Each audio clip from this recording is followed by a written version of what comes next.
It started as a simple plan, a weekend trip to escape the city and clear our heads. There were 4 of us: Emily, Sarah, Jack, and Liam. Best friends since college, always looking for adventure. We had gone hiking, camping, and even tried ghost stories just for fun. But none of that could prepare us for what we were about to experience. We were driving through the countryside in Jack's old SUV. The road narrowed as we entered the forest, tall pines on either side.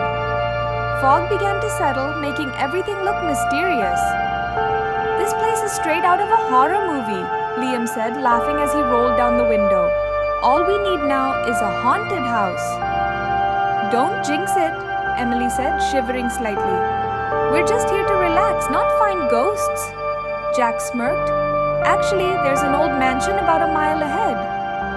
"I saw it on the map." Sarah raised an eyebrow. "A mansion? Should we really check it out?" "Come on, just a quick look," Jack said. "We'll take pictures and leave." "Nothing scary." Emily hesitated, but curiosity got the better of her. The path was overgrown with roots and fallen branches. We parked the SUV and walked the rest of the way. Then we saw it. The mansion was enormous, decaying, and completely alone among the trees. Vines crawled up the walls. Windows were covered in grime, and parts of the roof had collapsed. Yet it had a strange dignity, as if it refused to die. "This is it," Jack said, taking out his cat. The path was overgrown with roots and fallen branches. We parked the SUV and walked the rest of the way. Then we saw it. The mansion was enormous, decaying, and completely alone among the trees. Vines crawled up the walls, windows were covered in grime, and parts of the roof had collapsed. Yet it had a strange dignity, as if it refused to die. "This is it," Jack said, taking out his camera. "Imagine the photos for Instagram." Liam shook his head. "I'm not going in there." Emily felt a strange pull toward the house. Something magnetic, something she couldn't explain. The front doors creaked as we pushed them open. A smell hit us immediately. Dust, rot, and something metallic.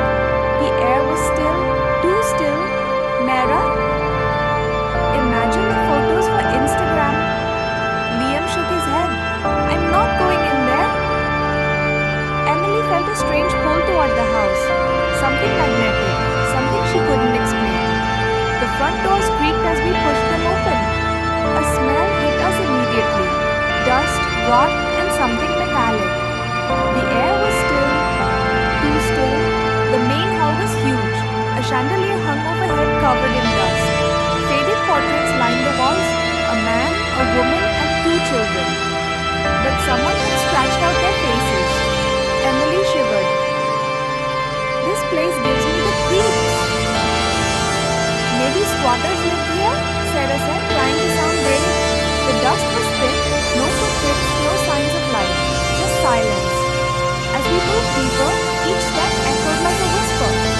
Somewhere upstairs, something shifted. Maybe the wind, maybe not. Then Jack stopped in front of a large cracked mirror. "Look at this," he started.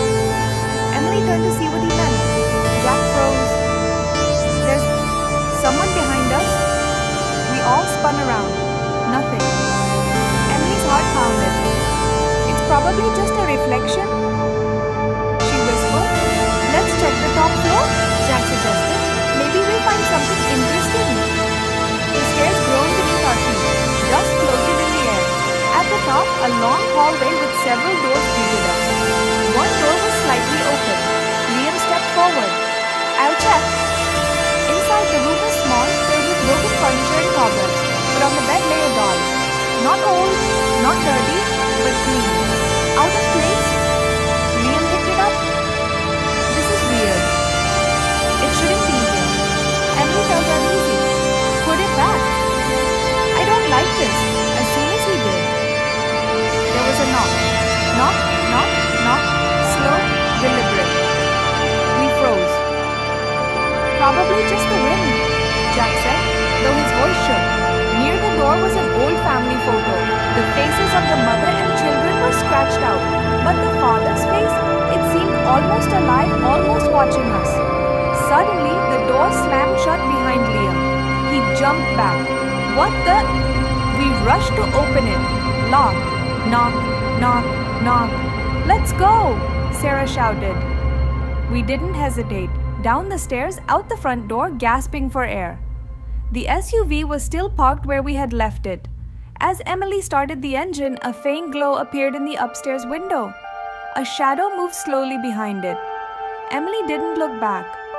We drove away in silence. That night, we stayed at a small inn near the village. No one could sleep. Emily kept thinking about the doll, the knocked doors, and that shadow. Sarah tried to laugh it off. It's just an old house. Nothing more. Jack and Liam were quiet. Even their jokes didn't come out. 2 days later, Liam's phone stopped responding. We tried calling. Nothing. A week later, a local said he saw our SUV parked near the mansion. Empty, keys in the ignition. Inside, the doll sat at the top of the stairs, holding Emily's watch. 3 months later, Emily began dreaming. The mansion, the whispers, shadows. And there he was, Liam, standing at the top of the stairs smiling. Emily woke up. 3 slow knocks echoed somewhere in her room. Knock, knock, knock. Epilogue. The villagers said the house feeds on curiosity. Anyone who enters leaves a part of themselves behind. Emily never went back. But sometimes, late at night, she swears she hears the knocks again.